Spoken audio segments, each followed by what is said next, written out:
오늘 본문을 갖고 설교를 준비하면서 제목을 정할 때 사울의 추락이다, 추락하는 사울, 이렇게 제목을 지었습니다. 근데 그러다가 이 추락이라는 말을 보니까 갑자기 이전에 한 소설이 생각나게 됐고요. 그래서 인터넷을 통해서 좀 정확하게 좀 찾아봤습니다. 1988년에 이문열 씨가 쓴 추락하는 것은 날개가 있다라는 소설이 있습니다. 이 소설은 물론 가상의 인물이긴 하지만 윤주와 형빈이라는 두 청춘 남녀의 아주 치명적인 사랑을 그린 참 비극적인 결말로 막을 내리는 그러한 내용입니다. 몇 년 후에 이 소설은 영화로까지 만들어지게 됐는데요. 이 제목이 오늘 설교를 준비하면서 제 눈길을 끌었던 것은 이 추락하는 것은 날개가 있다라는 이 제목이 좀 모순되어 보였기 때문입니다. 날개가 있으면 추락하지 않고 날아올라야 되고 비상해야 되고 더 멀리 달려갈 수 있는데 왜 추락하는 것은 날개가 있다 이렇게 표현을 했을까? 순간 좀 고민해 봤습니다. 그러다가 여기에 참 놀라운 또 어떤 진리가 담겨 있음을, 또 성경적인 어떤 그런 지지를 받는 그러한 내용이 담겨 있음을 깨닫게 되었습니다. 사실 추락하는 것, 떨어지는 것은 다 하늘에서 떨어지죠. 근데 하늘에서 떨어지는 것들은 예외 없이 동물들 같은 경우는 다 날개가 있습니다. 왜냐하면 날개가 있는 동물들만 날고자 노력을 하고 실제로 날아가기 때문인 것이죠. 근데 만약에 그 날개가 문제가 생기면 날아가는 것은 추락하게 됩니다. 그러니까 하늘에서 떨어지는 것은 다 날개가 있다는 것이죠. 그래서 추락하는 것은 날개가 있다. 지극히 옳은 말씀인 것이죠. 저는 이것을 단순히 그냥 문자적인 의미로만 바라보지 않고 우리에게 주는 어떤 귀한 메시지가 있다고 생각을 합니다. 저와 여러분도 살다 보면 우리를 비상하게 하는, 즉 우리를 날아오르게 하는 그 무엇인가가 있습니다. 그 어떤 날개가 우리에게 있는 것이죠. 어떤 사람은 그거를 돈이라고 생각할 수도 있고, 어떤 사람은 명예, 권력, 또 인기, 외모, 여러 가지가 여러분들의 날개가 될 수가 있습니다. 그 날개 때문에 그것이 무엇이든 간에 여러분들은 날아오를 수 있고 또 비상할 수가 있는 것이죠. 그런데 여러분들을 날아오르게 한 그 날개의 역할을 한 그 무엇이 만약에 잘못된다면 여러분들은 그 날개 때문에 추락하게 되는 것이죠. 돈이 여러분들을 날아오르게 했는데 여러분들이 그 돈 때문에 추락할 수 있습니다. 권력에 힘입어서 우리가 날아올랐는데 그 권력 때문에 우리는 추락할 수 있는 것이죠. 인기와 외모와 우리의 실력 때문에 우리가 날아올랐는데 결국 그것이 걸림돌이 돼서 우리가 추락할 수가 있는 것입니다. 날개는 우리를 날아오르게 할 수 있지만 만약에 그 날개가 잘못되면 바로 그 날개 때문에 우리는 추락하게 되는 것이죠. 자, 사울을 날아오르게 한 것이 과연 무엇이었을까? 한 무명의 청년이었죠. 그 무명의 청년이 하나님께 택함을 받아서 사무엘에게 기름 부음 받아서 이스라엘의 초대 왕이 됩니다. 그가 날아올랐던 그를 비상케 했던 날개는 다름 아닌 왕권이었던 것이죠. 왕의 권력이 그를 날아오르게 합니다. 그러나 우리는 사무엘기상 전체를 함께 몇 개월 동안 다루면서 깨닫게 됩니다. 사울이 추락하게 된 것이 바로 그 왕권 때문에 추락하게 됩니다.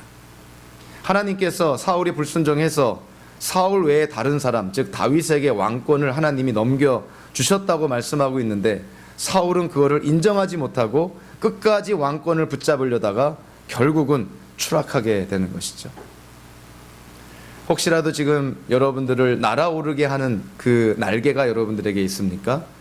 그 날개 때문에 여러분들이 추락할 수 있습니다. 그거를 하나님 안에서 잘 다루어야 되는 것이죠. 그리고 그 날개가 절대로 하나님보다 앞서서는 안 되는 것입니다. 사울은 하나님의 뜻보다 왕권을 더 중요하게 여겼기 때문에 결국 그 왕권, 그 왕의 권력 때문에 사울은 추락하게 된 것이고, 오늘 본문을 통해서 보면 알 수 있듯이 결국 죽음이라는 비극적인 결말로 귀착된 것이죠. 사무엘기상 전체를 통해서요, 오늘의 사건으로 결국은 귀착이 되는데, 사울은 정말 용두사미 같은 인생이죠. 용 같은 그러한 머리, 시작은 좋았는데 결국 뱀 꼬리 같은 아주 비참한 인생을 살게 되는 것이죠. 사울의 인생은 높이 올랐다가 결국은 추락하게 됩니다. 오늘 본문이 사울의 인생을 사실은 마무리하는 것이고, 그리고 이스라엘의 초대 왕이었던 또 사울 왕의 어떤 그 치적이라고 표현해야 될까요? 통치 기록을 사실은 마무리하는 것입니다. 그래서 오늘 본문과 아울러서 사무엘기상 전체를 통해서 사울과 관련된 부분들을 우리가 함께 다시 한번 다루면서 사울이 왜 추락하게 되었는지, 그리고 사울이 추락하게 된 과정, 그리고 사울이 추락함으로 말미암은 결과가 과연 무엇인지를 오늘 말씀을 통해서 함께 나누겠습니다. 무엇보다 사울은 왜 추락하게 되었을까요? 아까도 얘기했지만 사울이 추락하게 된 것은 그를 날아오르게 한 날개가 잘못되었기 때문인데, 그 날개가 바로 왕권이다 그랬습니다. 사울은 처음에는 하나님께 순종함으로 이스라엘의 전쟁의 영웅이 되어서 이스라엘의 초대 왕으로 자리를 잡게 되죠. 전쟁을 할 때마다 승리하게 됩니다. 그런데 사울의 왕권, 하나님과 사울의 관계 속에 틈이 벌어지기 시작하는 것이죠. 그것은 어디서부터 벌어지기 시작하냐면 사울의 불순종으로부터 시작이 됩니다. 사무엘기상 13장에 보니까 하나님께 번제, 제사를 드리는 것은 제사장만이 드릴 수 있도록 하나님이 법을 제정해 놓으셨는데, 사울이 자기 자리를 벗어나서 사무엘이 인도할 제사를 사울이 그 제사를 드림으로 말미암아 하나님께 불순종하게 됩니다. 더 나아가서 하나님은 사울에게 아말렉과 전쟁을 통해서 아말렉 족속을 진멸해라. 구약 성경에 보면 이 진멸 전쟁이라는 게 있는데요, 헤렘 전쟁이라 그럽니다. 이거는 특별한 경우에 하나님이 명령하시는 것인데, 이 헤렘 전쟁, 진멸 전쟁을 명령받으면 남녀노소 동물들까지 살아 숨쉬는 것은 다 죽여야 되는 그러한 명령이 바로 이 진멸 전쟁입니다. 하나님께서 아말렉 족속을 미워하시기 때문에 사울을 통해서 아말렉 족속과 전쟁을 하면 이 아말렉 족속을 다 진멸시켜라, 남녀노소 동물들까지 살아있는 거, 호흡하는 거 다 죽이라, 이렇게 명령을 내립니다. 그런데 사울이 다른 거는 다 죽이는데 아말렉 족속의 왕인 아각을 살려두고요, 그리고 돈 나가고 값어치 나가는 동물들은 죽이지 않고 살려두게 됩니다. 그러니까 하나님께 불순종하는 것이죠. 결국 사울이 하나님께로부터 버림받아서 추락하게 된 직접적인 첫 번째 원인은 바로 이 불순종에 있습니다. 하나님의 뜻을 알면서도 의도적으로 불순종한 것, 그것이 사실은 시작점이 되었죠. 사무엘기상 31장을 거의 같은 내용을 기록한 또 다른 그 책이 있는데, 그것은 에스라가 기록했다고 알려진 역대지상에 나와 있습니다. 역대지상 10장에 보면은 오늘 본문의 내용이 거의 토시 하나 틀리지 않고 그대로 기록이 되어 있고요.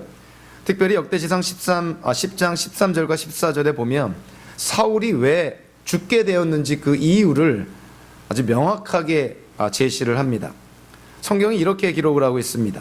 사울이 주님을 배신하였기 때문에 이렇게 죽었다. 그는 주님의 말씀을 지키지 않았고 오히려 점쟁이와 상의하며 점쟁이의 지도를 받았다. 그는 주님께 지도를 받으려 하지 않았다. 사울이 추락하게 된, 사울이 죽을 수밖에 없었던 두 개의 이유가 뭐냐면, 첫째는 하나님의 말씀을 지키지 않았고, 둘째는 하나님 대신 점쟁이를 의지했다는 것이죠. 이 점쟁이 그러면 뭐 생각나는 사건 없습니까? 우리 바로 앞에서 우리가 다루었는데, 사울이 블레셋 군대를 보고 겁이 났을 때, 하나님의 계시가 끊어졌을 때 사울이 어떻게 합니까? 엔돌이라는 곳을 찾아가서 여자 무당을 찾아가게 되죠. 그래서 여자 무당에게 힘을 얻고자, 도움을 얻고자 그렇게 상의하고 그런 모습을 보게 됩니다. 하나님께서 사울을 버린 이유가, 사울에게 죽음이라는 징계를 내린 이유가 뭐냐면, 사울이 어려울 때 하나님 대신에 우상을 찾았다는 것이죠. 그러니까 우상 숭배의 죄를 범한 것입니다. 그러니까 사울은 하나님께 불순종하고 하나님께 우상 숭배의 죄를 범하게 된 것이죠. 자, 그것이 사울이 추락하게 된 그런 어떤 직접적인 원인인데요. 자, 오늘 본문에도 사울이 추락하게 된, 죽음으로 귀착된 그런 사울의 추락의 원인이 간접적으로 묘사되어 있는 부분이 있습니다. 사실 번역 성경으로는 좀 찾아보기가 어려운 부분이기도 한데요.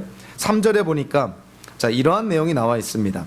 자, 블레셋과 이스라엘 군대가 전쟁을 치르게 되는데 3절에 싸움이 치열해지면서 전세가 사울에게 불리해졌다, 이렇게 번역을 하고 있습니다. 자, 그런데 번역 자체는 아주 훌륭하게 잘 되어 있는 것이죠. 근데 우리가 원어적으로 보면 좀 더 이 내용을 실감나게 우리가 이해할 수 있습니다. 여기서 불리해졌다라고 번역된 이 히브리어 단어가 사실은 문자적으로 번역하면 무겁다라는 뜻입니다. 그러니까 지금 무슨 의미냐면 지금 블레셋과의 전쟁이 사울에게 무겁다라는 거예요. 그러니까 버거워졌다는 것이죠. 그러니까 오늘 사건 이전에 사울이 전쟁할 때마다 승리할 때는 전쟁이 무겁지 않고 가벼웠겠죠. 왜 가벼웠을까요? 하나님이 함께 하시니까. 요나단이 있었고 다윗이 있었고 하나님이 함께 하시니 전쟁이 무겁지가 않은 것입니다. 그런데 오늘 본문에 보니까 사울이 블레셋과의 전쟁을 무거워합니다. 왜 그랬을까요? 하나님께서 함께하지 않으시니까. 이전에는 가벼웠던 전쟁이, 수월하게 승리했던 전쟁이 하나님이 함께하지 않으시니 혼자 낑낑 매고 그 전쟁을 수행하려고 하니 이 무거울 수밖에 없었던 것이죠. 이 무거웠다라는 이 단어가요, 사실은 전쟁과 관련돼서 쓰여지는 경우는 굉장히 드뭅니다. 왜 사무엘기 저자가 이 전쟁에 대한 언급을 하면서 잘 사용되지 않는 이 카베드라는 무겁다라는 단어를 썼을까? 성경학자들이 이 부분에 대해서요, 이런 해석을 하는데 상당히 일리가 있다고 생각을 합니다. 사무엘기 저자가 지금 이 사울의 죽음과 누구의 죽음을 연결시키려고 이 단어를 썼다고 보냐면 다름 아닌 엘리의 죽음과 연결시키려고 이 단어를 썼다고 봅니다. 왜냐하면 엘리 제사장이 이스라엘의 지도자로 있을 때 블레셋과 전쟁을 하게 되는데요, 그 전쟁에서 지게 됩니다. 그랬을 때 전쟁터에서 엘리의 두 아들이 죽고, 그리고 전쟁에서 패배했다는 소식을 들었을 때 엘리가 의자에 앉아있다가 뒤로 나자빠져서 목이 부러져 죽습니다. 근데 사무엘기상 4장 18절에 보니까 엘리에 대해서 어떻게 묘사하고 있냐면 엘리는 늙은 데다가 몸까지 무거웠기 때문이다, 이렇게 묘사하는데 거기서 무겁다라는 단어가 오늘 불리해졌다라는 단어와 똑같은 단어인 것이죠. 그러니까 사무엘기 저자가 지금 단어를 통해서 엘리의 죽음과 사울의 죽음을 지금 연결하고 있고요. 실질적으로 두 죽음은 공통점이 많이 있습니다. 엘리가 죽었을 때도 블레셋과 전쟁에서 패배했고, 엘리는 혼자 죽은 것이 아니라 그의 두 아들과 심지어는 며느리가 출산하면서 죽게 되죠. 오늘 본문도 보니까 사울도 블레셋과의 전쟁에서 패배함으로 말미암아 죽게 되고 그의 세 아들이 또 전쟁터에서 죽게 됩니다. 결국 오늘 본문을 통해서 간접적으로 사무엘기 저자가 우리에게 말씀해 주는 것, 사울이 왜 추락하게 되었는가, 사울은 왜 죽게 되었는가, 사실은 가장 근원적인 이유는 하나님과의 관계 단절이라는 것이죠. 하나님께 불순종함으로 말미암아, 하나님 대신 우상을 섬김으로 말미암아 하나님과의 관계, 소통이 끊어져 버리니, 하나님과의 교제, 펠로우십이 끊어져 버리니 전쟁을 치를 때 혼자 무겁게, 버겁게, 끙끙대면서 힘들게 전쟁을 치르고 있는 것입니다. 사울의 이 모습을 보면 우리 현대를 사는 우리 기독교인들, 우리 자신도 한번 돌아볼 필요가 있는 것이죠. 하나님 없이 인생을 살 때, 믿지 않는 사람들은 우리가 어찌할 수는 없지만 믿는 자라 하면서, 기독교인이라 하면서, 예수 믿고 구원받았다 하면서 하나님 없이 내 인생 내 마음대로 살겠다고 한다면 사울과 같은 쪽이 납니다. 인생이 무거워지는 것이죠. 이 험한 인생을 혼자 살 때 얼마나 무겁습니까? 한 치 앞도 내다보지 못하는 미래를 향하여서 발걸음 내디딜 때 얼마나 불안합니까? 인생이 무거워지는 것입니다.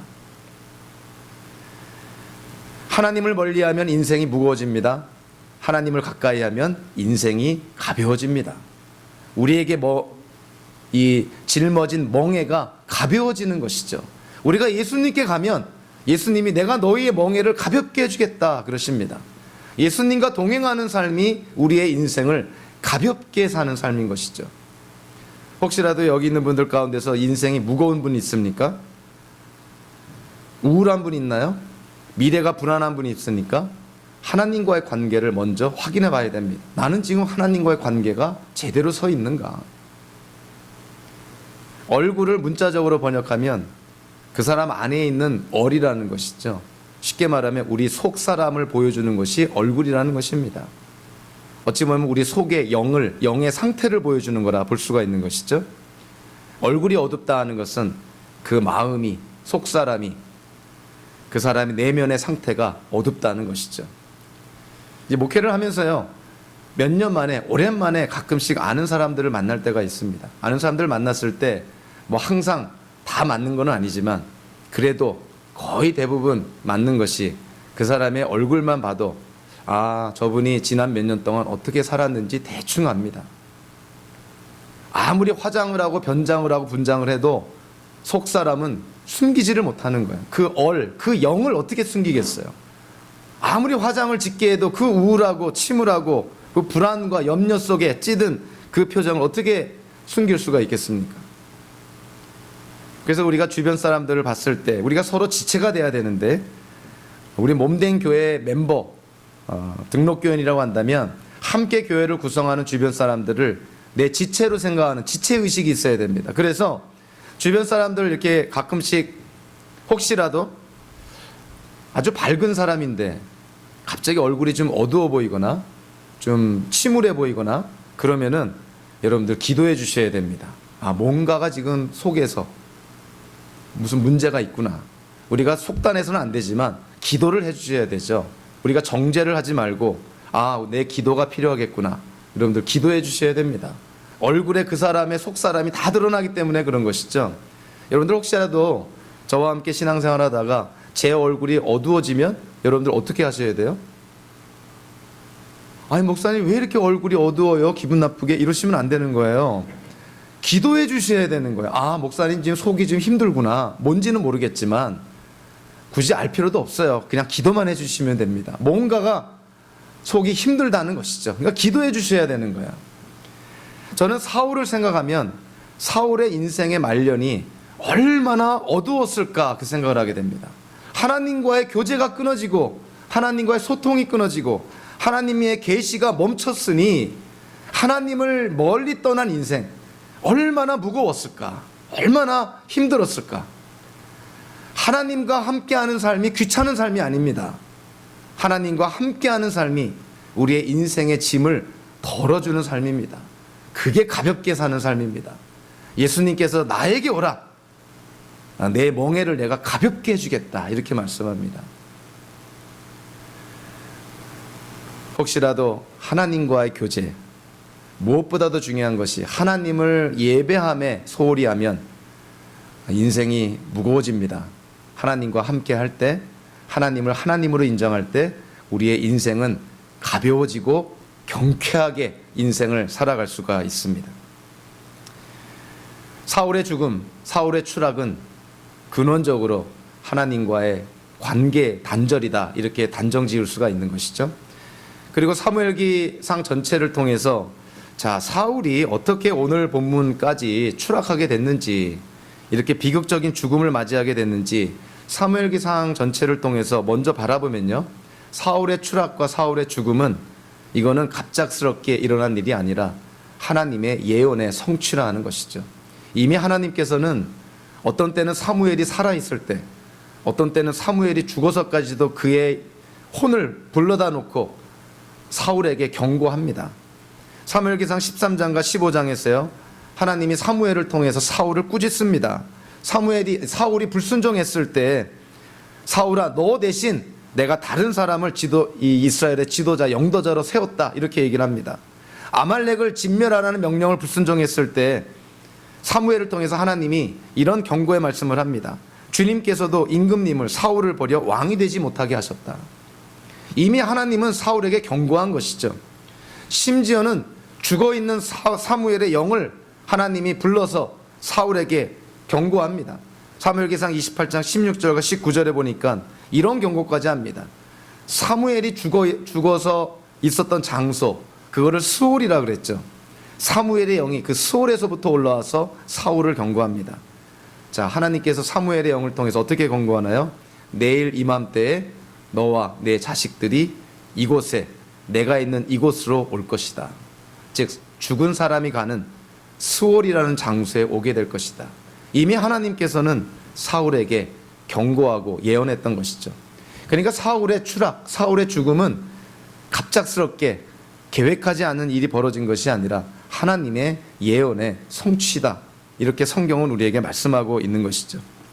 더 나아가서요, 이제 오늘 본문 3절과 8절을 보면 간접적이긴 하지만 사울의 죽음에 하나님의 징계의 손길이 직접적으로 임했다 하는 것을 깨닫게 됩니다. 한번 3절을 한번 보실까요? 사울은 워낙에 허우대가 멀쩡한 좋은 사람이었습니다. 그의 키가 보통 사람들보다 어깨 하나 위로 더 컸다 그랬습니다. 그래서 전쟁터에서 나가면 사울이 제일 먼저 눈에 띄었겠죠. 워낙에 키가 크니까. 3절에 보니까 블레셋 군인들이 사울을 알아보고 사울에게 활을 쐈다. 결국 그 활 가운데 하나가 사울을 맞췄고 결국은 사울이 더 이상 도망칠 수 없을 정도로 중상을 입어서 자결을 하게 되죠. 그래서 여기만 보면 사울이 죽게 된 것은 블레셋 군인의 화살 때문에 죽게 됐나? 이렇게 생각하는데 8절을 보면 조금 다른 내용이 우리에게 와닿습니다. 자, 8절에 뭐라고 말씀하고 있냐면 그 이튿날 블레셋 사람이 죽은 사람들의 옷을 벗기러 왔다가 사울과 그의 세 아들이 길보아 산에 쓰러져 있는 것을 발견하였다. 자, 이 말씀이 뭐냐면 블레셋 군인들이 전쟁이 끝났는데도 사울이 죽었다는 사실을 몰랐다는 거예요.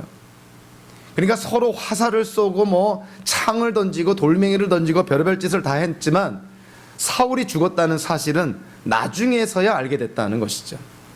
자, 그렇다면 3절에서 블레셋 군인들이 쏜 화살에 사울이 맞아 죽은 것 같았지만 8절과 견주어서 우리가 이해를 하면 블레셋 군인들은 사울이 죽은 것을 몰랐다는 것이죠. 그렇다면 결국 사울을 죽음에까지 이르게 한 그 직접적인 손은 과연 무엇이었을까? 성경을 통해서 하나의 예를 우리가 찾아볼 수가 있는데요.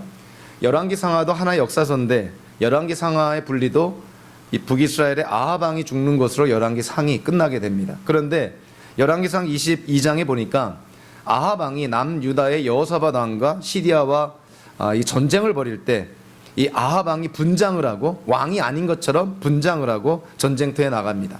그런데 열왕기상 22장에 보니까 시리아 군인 중에 한 명이 무심코 활을 하나 담겼는데 이거는 겨냥해서 당긴 것이 아니라 그냥 전쟁 중이니까 그냥 이스라엘 군대를 향해서 그냥 활을 하나 당겼는데 그 활이 갑옷 사이를 뚫고 아합 왕에게 꽂혔다는 거예요. 그래서 결국 아합 왕이 출혈로 말미암아 전쟁터에서 죽게 됩니다. 시리아 군인은 무심코 그냥 아무 생각 없이 활을 당겼지만 그 활이 아합 왕에게 꽂히고 아합 왕은 그것 때문에 죽게 됐다는 것이죠. 그렇다면 아합 왕이 죽게 된 직접적인 원인은 어디에 있을까요? 시리아 군인의 그런 활솜씨에 있나요? 아니면 다른 곳에 있을까요? 당연히 다른 곳에 있죠. 성경에서 우연처럼 보이는 것은 항상 필연입니다.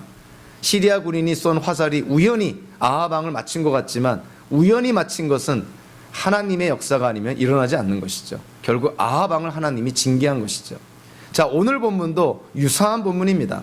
블레셋 군인들이 물론 사울을 알아보고 화살을 쏘긴 했지만 그 전쟁터에서 수백 수천 발의 화살이 날아가고 날아오고 그랬을 텐데 그 중에 하나가 사울을 맞힌 것이고 블레셋 군인이 모르는 사이에 사울은 죽은 것이죠. 그렇다면 결국 사울을 죽게 한 그 손길은 과연 어디서부터 왔겠냐 하는 거예요. 하나님의 징계의 손길이었다는 것을 우리가 부인할 수가 없는 것이죠. 이미 하나님은 사무엘을 통해서 사울에게 경고했습니다. 내가 너를 버렸다 하는 것이죠. 다른 사람에게 왕권을 주었다. 심지어는 너와 내 아들들이 내일 이맘때에 죽은 사람들이 가는 스올이라는 장소에 오게 될 것이다. 하나님께서 예언을 하신 것이고 그리고 그 예언의 성취도 하나님에 의해서 이루어진 것이죠. 그래서 오늘 이 사울의 죽음을 바라보면서 사울의 죽음에 하나님의 그런 심판의 손길이 있었구나. 그걸 보면서 우리는 다윗을 생각하게 됩니다. 다윗이 사울에게 쫓기면서요, 2번이나 사울을 죽일 수 있는 절호의 기회를 갖게 되죠. 그때 이 다윗이 어떻게 합니까? 기름 부음 받은 이스라엘의 왕을 내가 내 손으로 죽일 수 없다는 것이죠. 그것은 하나님께 맡긴다는 것이죠. 그러니까 다윗의 믿음은 뭐였어요? 하나님이 심판할 자를 하나님이 직접 심판하시도록 하나님께 맡깁니다. 수천 년이 지난 후에 같은 베냐민 지파의 동명이인인 사울이라는 청년이 이 땅에 태어나게 되죠. 그것이 나중에는 이방인의 사도 바울인데요. 이 바울이라는 이방인의 사도가 로마서 12장 19절을 통해서 이런 말씀을 합니다. 사랑하는 여러분, 여러분은 스스로 원수를 갚지 말고 그 일은 하나님의 진노하심에 맡기십시오. 성경에도 기록하기를 원수 갚는 것은 내가 할 일이니 내가 갚겠다고 주님께서 말씀하신다 하였습니다. 자, 원수 갚는 일을 누구한테 맡기라고요? 하나님께 맡기라. 사도 바울이 로마에 있는 기독교인들에게, 여러분들에게 원수가 있습니까? 여러분들이 직접 원수를 갚으려 하지 말고 여러분들 손에 피를 묻히지 말고 하나님께 맡기라. 심판은 하나님께 달려있는 주권이라는 것이죠. 우리가 하나님을 대신하여서 심판의 칼을 휘두르지 말라는 것입니다. 여기 있는 분들 대부분은 인생을 많이 안 살아서 아마 원수가 없을 수도 있는데요, 인생을 오래 살면 오래 살수록 어쩔 수 없이 원수 같은 사람들이 생기는 경우가 있습니다. 여러분들, 그 원수를 어떻게 해야 될까요? 우리 기독교인들이 아무 일이 없었던 것처럼 그냥 마냥 착한 사람처럼 축복이나 빌어주고 그래야 될까요? 그것처럼 힘든 일이 어디 있습니까? 나 자신을 부인할 수는 없는 것이죠. 원수는 원수인 것이고 능지처참을 해도 속이 풀리지 않는 그런 원수들이 있을 수 있습니다. 그 감정을 어떻게 우리가 무시할 수 있겠어요? 그럼에도 불구하고 신앙인은 달라야 되는 것이죠. 정말 능지처참하고 싶은 원수가 있더라도 그 원수에 대한 심판을 누구한테 맡기라고요? 네, 하나님께 맡겨야 된다는 것입니다. 그것이 우리 신앙인들이 가져야 될 자세인 것이죠. 예수님께서도 원수를 사랑하라 그랬습니다. 과연 원수를 사랑하라는 그 예수님의 말씀은 원수를 위한 것일까? 우리를 위한 것일까 생각하면 당연히 우리를 위한 것입니다. 적지 않은 사람들이 지난 과거의 상처 때문에, 아픔 때문에, 그 원수, 그 왼수 때문에 인생이 원수 중심의 삶을 사는 사람들이 있습니다. 원수가 잘 되면 마음이 아픈 것이죠. 원수가 잘못되면 기쁜 것이죠. 그의 인생을 좌우하는 것이 누굽니까? 원수인 것이죠. 자기 삶을 못 사는 것이죠. 예수님께서 원수를 사랑하라 우리에게 말씀할 때 하나님 안에서 그가 잘 되기를 바라면서 원수를 우리의 마음에서 떠나보내라는 것이죠. 원수가 우리의 인생을 좌우하지 못하도록 하라는 거예요. 오늘도 사울의 죽음을 통해서 우리는 알 수 있습니다.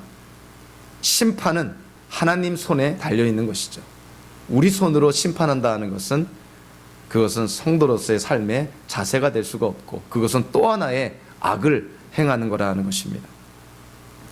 사울의 추락은 하나님과의 관계 단절이 원인이었고 그 과정 속에서 하나님의 직접적인 심판과 징계의 손길이 있었음을 우리는 깨닫게 됩니다. 그리고 오늘 본문에서 사울의 죽음으로 귀착된 사울의 추락의 결과가 적나라하게 나타납니다. 살아서도 하나님의 영광을 가리는 그런 사울의 삶이었지만 결론적으로 사울은 죽어서도 하나님의 영광을 가리우는 정말 비참한 그런 삶을 살았던 것이죠. 자, 오늘 본문을 한번 볼까요? 본문 1절부터 13절까지를 보면 반복적으로 나오는 내용이 뭐냐면 사울이 죽었다는 것입니다. 너무나 단순한 메시지죠. 사울이 죽었다. 하나님께서 예언한 대로 죽은 사무엘의 영이 스올로부터 살아 올라와서 예언한 대로 길보아 산에서 사울과 그의 세 아들은 죽게 됩니다.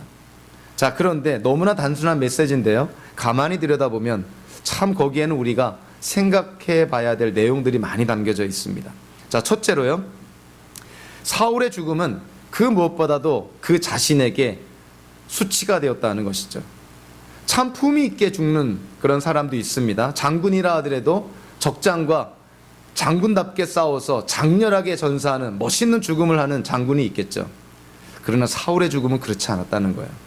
자, 오늘 보면 4절, 9절, 10절, 12절에 보니까 사울의 죽음에 대해서 사무엘기 저자가 지나치리 많지 자세하게 묘사를 합니다. 첫째, 4절에 보니까 사울의 죽음이 어떻게 됐다고요? 이거는 자살입니다. 자결인 것이죠. 장렬하게 전사하는 군인의 모습이 아니라 적군한테 죽임당하는 게 싫어서 자결을 하게 됩니다. 그리고 9절 10절에 보니까 블레셋 군인들이 사울의 시체를 발견하고 어떻게 합니까? 사울의 목을 자릅니다. 그리고 목이 잘린 사울의 시체는 어떻게 합니까? 벳산 성벽에 못을 박아 매달아 두는 것이죠. 그러니까 죽은 사람을 정중하게 존중하면서 장사 지내지 못하도록 철저하게 수치심을 주는, 목을 잘라버리고 목 잘린 시체를 성벽에 못 박아 매달아 두는 것이죠. 12절에 보면 간접적으로 사울의 시신이 어떻게 됐는지 우리에게 보여줍니다. 길랏 야베스 사람들이 사울이 죽임을 당해서 전쟁터에서 죽어서 벳산 성벽에 지금 못 박아 매달려 있다는 소식을 듣고 어떻게 합니까? 길랏 야베스의 장정들이 밤새 걸어서 위험을 무릅쓰고 벳산에 가서 사울의 시신을 거두어다가 장사시켜주죠. 근데 그 장사를 어떻게 시켜주냐면 이 고대 근동 이때에는 사실은 매장을 하는 것이 보통 습관입니다. 그러니까 시신을 누가 죽으면 그거를 땅에 묻거나 동굴 안에 안치하거나 해서 매장을 하는 것이죠. 근데 오늘 본문에 보니까 길랏 야베스 사람들이 사울의 시신을 어떻게 했다고요? 화장했다 그랬습니다. 불에 태웠다. 이 당시에 시신을 매장하지 않고 화장을 하는 경우는 어떤 때 화장을 하냐면 시신이 굉장히 훼손당했을 때 화장을 합니다. 그러니까 블레셋 군인들이 길보아 산에서 죽은 이스라엘 군인들의 어떤 갑옷이나 어떤 무기나 이런 전리품을 막 취할 때 사울의 시신을 발견하게 된 것이죠. 그랬을 때 블레셋 군인들이 적군의 왕이니까, 대장이니까 그를 존중해 주면서 정중하게 장사 지내줬나요? 그렇지 않습니다. 화풀이 하는 것이죠. 목을 잘라버리고 그 시신을 벳산 성벽에 매달아 두었다. 그 중간 과정이 나와 있지 않지만 쉽게 추측이 됩니다. 블레셋 군인들이 사울의 시신을 얼마나 난도질했을까? 얼마나 시신이 훼손당했을까? 아마 형체를 알아볼 수 없을 정도로 훼손당하지 않았을까? 오죽했으면 길랏 야베스 사람들이 사울의 시신을 화장까지 했을까? 그러니까 사울은 살아서 하나님께 불순종함으로 하나님의 영광을 가리웠을 뿐만이 아니라 죽어서도 너무나 수치스러운 죽음을 당하게 되는 것이죠. 사울의 죽음은 자기에게만 수치를 준 것이 아니고요. 오늘 보면 2절, 5절, 7절에 보니까 주변 사람들에게까지, 이스라엘 공동체에까지 수치를 주게 됩니다. 2절에 보니까 전쟁의 결과에 대해서 언급을 하면서 사울보다도 먼저 누구를 언급하냐면 사울의 세 아들들이 죽었다는 것이죠. 요나담과 아비나답과 말기수아가 죽었다. 사실은 사울을 따라다니다 결국 죽게 되는 것이죠. 그리고 나서 5절 7절에 보니까 5절에 보니까 또 누가 죽습니까? 사울을 보호하고 있는 바디가드나 마찬가지인 무기 담당 병사가 사울을 따라 자결하게 되죠. 6절에 보니까 사울과 세 아들과 무기 담당 병사뿐만이 아니고 또 누가 죽었다고 되어 있냐면 사울의 부하도 그날 다 함께 죽었다. 그러니까 사울을 따라다니는 이 부하들, 아마 사울의 친위 부대겠죠. 정말 사울의 그런 어떤 정예 부대, 길보아 산에서 다 죽었다는 거예요. 그리고 7절에 보니까 또 어떤 내용이 나옵니까? 이제는 전쟁에서 지니까 이스라엘 백성들이 도망치고 그 도망친 성읍을 블레셋 사람들이 와서 점령하고 차지하게 됐다는 것이죠. 그러니까 사울의 죽음은 자기에게만 수치를 준 것이 아니라 자기 아들들 다 죽게 하고 자기 부하들 다 죽게 하고 이스라엘 공동체에 막대한 해를 끼치게 된 것이죠. 결국 사울의 죽음은 공동체의 수치가 되었다는 것입니다. 왕으로서의 책임을 다하지 못한 것이죠. 여러분들, 이스라엘의 왕의 가장 최우선적인 책임이 뭘까요? 다른 나라의 왕들과 구별됐어야 될 이스라엘의 왕의 최우선적인 책임이 뭘까요? 이스라엘의 왕이라면 그 무엇보다도 하나님으로 인정했어야 됐다는 것이죠. 그것이 이스라엘 왕의 최우선적인 책임입니다. 사울은 그 책임을 감당하지 못하니 이스라엘 공동체 전체가 고통을 당하게 되는 것이죠. 미국의 33대 대통령 해리 트루만이 있는데요. 그 해리 트루만의 대통령 집무실 책상에는 다음과 같은 문구가 놓여져 있습니다. 저도 참 이 문구를 보면서 생소한 문구다 생각을 했는데요. 영어로는 이렇게 말합니다. The buck stops here. 이렇게 되어 있습니다. 이 버크라는 말이 무엇인가 하고 제가 찾아보니까 이게 이 카드를 돌릴 때 이게 다음 패를 의미하는 것이고요. 좀 간접적으로는 책임이다 이런 뜻입니다. 그러니까 카드가 여기서 멈춘다 이런 뜻이에요. 다른 말로 하면 모든 책임은 여기서 멈춘다. 즉 해리 트루만이 미국의 대통령으로서 자기가 모든 책임을 지겠다 이런 것입니다. 참 책임 있는 자의 그런 이 표현인 것이죠. 해리 트루만의 또 하나의 명언 중에 하나가요.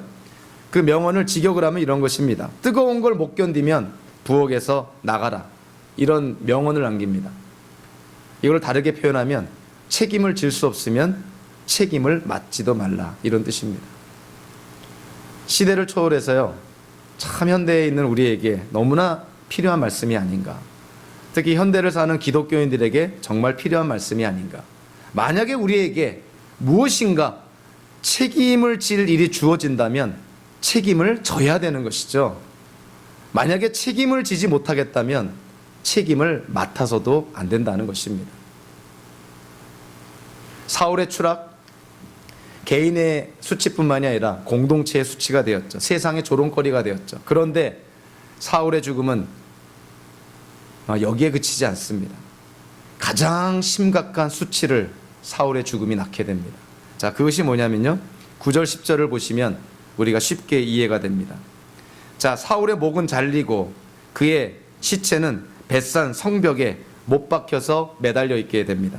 그거보다 더한 수치가 뭐가 나와 있냐면, 자, 블레셋 군인들이 어떻게 하냐면요.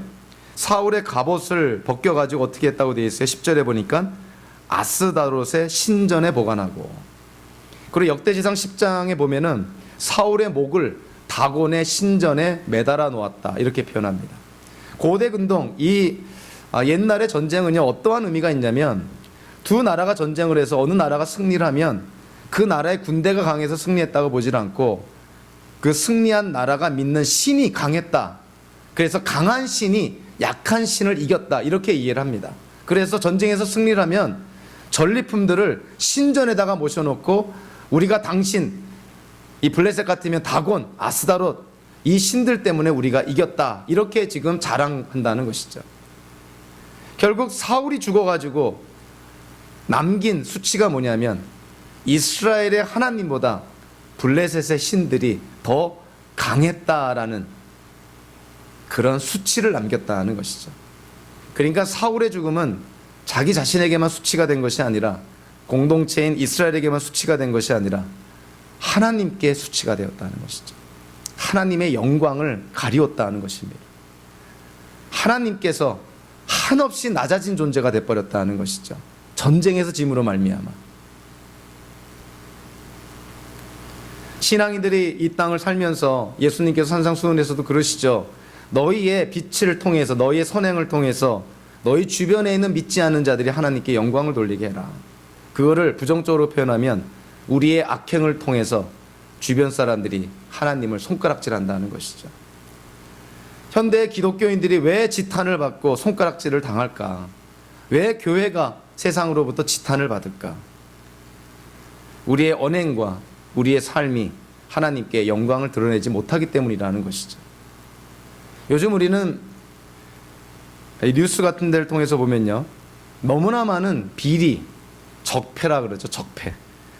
비리에 관련된 사실들이 계속 드러나고 있습니다. 근데 정말 이 사울의 죽음과 관련해서 생각하지 않을 수 없는 것이, 우리의 전임 대통령, 생존하고 있는 전임 대통령 가운데 한 명은 대형교회 장로입니다. 누구나 다 알고 있는 사실입니다. 그런데 그가 재임 중에 있을 때 있었던 그런 비리들이 지금 수도 없이 터져나오고 있는 것이죠.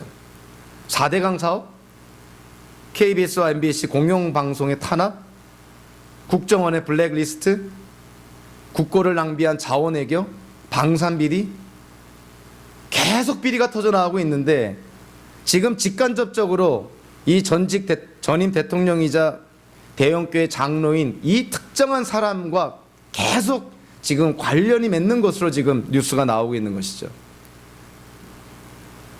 아마 조만간 검찰의 수사를 받고 경우에 따라서 구속도 되고 징역살이도 하지 않을까. 그렇지만 저는 그런 생각을 합니다. 참 일어나기 쉽지 않은 일이긴 하지만 이런 일이 일어나면 얼마나 좋을까 상상을 해보는 것이, 만약에 그 장로인 그 전임 대통령이 자기 재임 때 일어났던 이 모든 비리에 대해서 자기의 책임을, 해리 트루만 대통령의 고백처럼 자기의 책임을 정직하게 인정을 하고 자기의 잘못을 백성들한테, 우리 국민들한테 고백하고 용서를 구하고, 그렇게 만약에 처신을 한다면, 하나님 앞에 회개한다면, 저는 정말 확신하는데요, 이 전임 대통령이 만약에 그렇게만 한다면 우리 국민은 분명히 용서해 줍니다. 우리 국민이 얼마나 착한 사람들인데 분명히 용서해 줄 거예요. 그리고 그와 같은 전임 대통령의 고백, 회개로 말미암아 나라에 기강이 설 것입니다. 더 중요한 것은 그가 대형교회 장로이기 때문에 그가 믿는 하나님이 영광을 받으실 거라는 것입니다. 저는 그렇게 되기를 정말 기대합니다. 그리고 정말 기도해야 되는 것이죠. 그 한 사람의 회개와 그 한 사람의 반성으로 개독교라 지칭받는 기독교가, 우리가 믿는 하나님이 얼마나 큰 영광을 받으실까.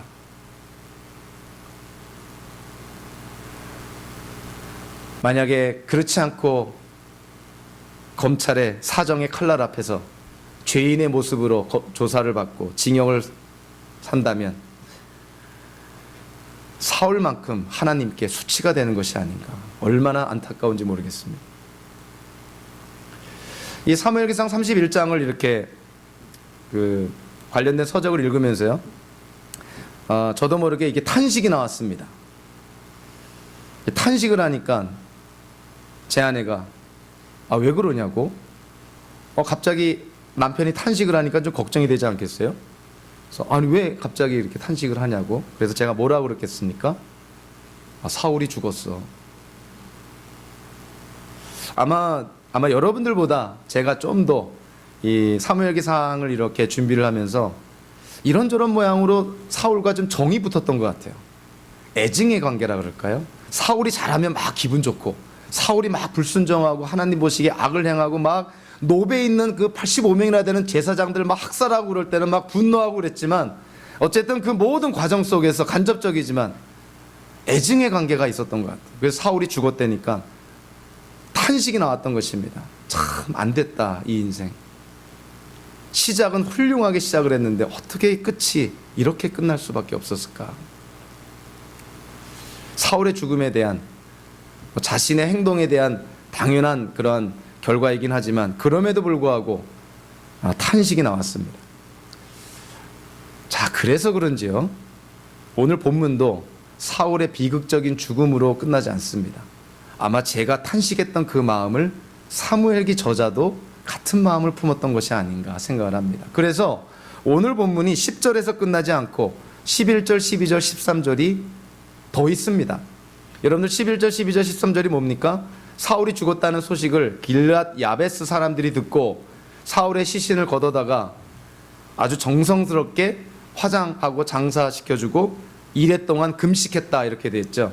여러분들 길앗 야베스가 누구냐면 사울이 왕으로 이제 세워지게 됩니다. 그런데 이스라엘 사람들로부터 인정을 받지 못해요. 저 시골뜨기 청년이 저게 어떻게 우리의 왕이 되냐고 이 사울을 무시하고 경멸하는 사람들이 있었습니다. 그때 무슨 사건이 터지냐면 요단 동편의 길앗 야베스라는 곳을 암몬이라는 족속이 쳐들어오게 됩니다. 길앗 야베스가 위기에 빠지게 되죠. 그래서 이스라엘 12지파에게 도움을 청하게 됩니다. 그때 사울이 왕으로서 12지파로부터 군대를 소집해서 요단강을 건너 길앗 야베스를 들어가서 암몬 족속을 쳐서 대승을 거두게 되고 길앗 야베스에 있는 사람들을 구출하게 되는 것이죠. 전쟁의 영웅이 되는 것이죠. 그 사건을, 그 전쟁을 통해서 사울이 이스라엘의 왕으로 자리를 잡게 됩니다. 누구도 부인할 수 없는 그런 어떤 리더십을 가진 왕으로 인정하게 되는 것이죠. 길앗 야베스는 사울에게 은혜를 입은 자들입니다. 그러니까 사울이 죽었다는 소식을 듣고 위험을 무릅쓰고 사울의 시친을 거두어서 화장시켜주고 애도한 것이죠. 길앗 야베스에서 사울이 암몬 족속과 전쟁에서 이기고 승리했던 때, 그때는 사울의 인생 속에서 가장 하이라이트였던 것이죠. 가장 찬란했던 때가 바로 그때입니다. 왕으로서 전쟁에서 승리함으로 말미암아 내가 왕이다라는 것을 입증한 사건, 사울의 그런 경력 속에서 최고점을 찍는 사건이 바로 그때였던 것이죠. 사무엘기 저자가 사울의 죽음을 언급하면서 마지막에 그 사건을 상기시키면서 어찌 보면은 사무엘기 저자가 사울에게 예우를 표한다, 이렇게 이해가 됩니다. 이스라엘의 초대왕, 비록 하나님께 불순종하고 결국은 죽음이라는 비극적인 결말을, 최후를 맞게 됐지만, 그럼에도 불구하고 사무엘기 저자가 이 암몬 족속과의 전쟁을 상기시키면서 사울 왕에 대한 어떤 예우를 표하는 그러한 모습을 보게 됩니다. 사실 성경이 인간 저자를 통해서 성령의 감동으로 쓰여진 하나님의 말씀인 걸 생각한다면, 사무엘기 저자의 이 의도는 다름 아닌 하나님의 마음이라는 것도 우리가 쉽게 이해가 되죠. 사울을 하나님께서 심판했지만 그럼에도 사울을 향한 하나님의 치근한 마음, 그 마음을 우리가 좀 이해할 필요가 있습니다. 사실 사울은 죽어 마땅한 놈이다 하고 끝날 수도 있는 것이지만, 그의 인생에 이런 예우를 해주고 어떻게 보면은 이렇게 정중한 그런 마무리를 해준데, 이거를 좀 비약적으로 우리가 이해를 하면요, 현대를 사는 저와 여러분들도 마치 사울 같은 인생을 사는 삶이 아닌가, 이런 생각을 하게 됩니다. 우리도 하나님이 아니면 멸망의 길로, 죽음의 길로, 사망의 길로, 죄로 말미암아 죽을 수밖에 없는 존재가 바로 우리 기독교인들이었던 것이죠. 내리막길이었던 것이죠.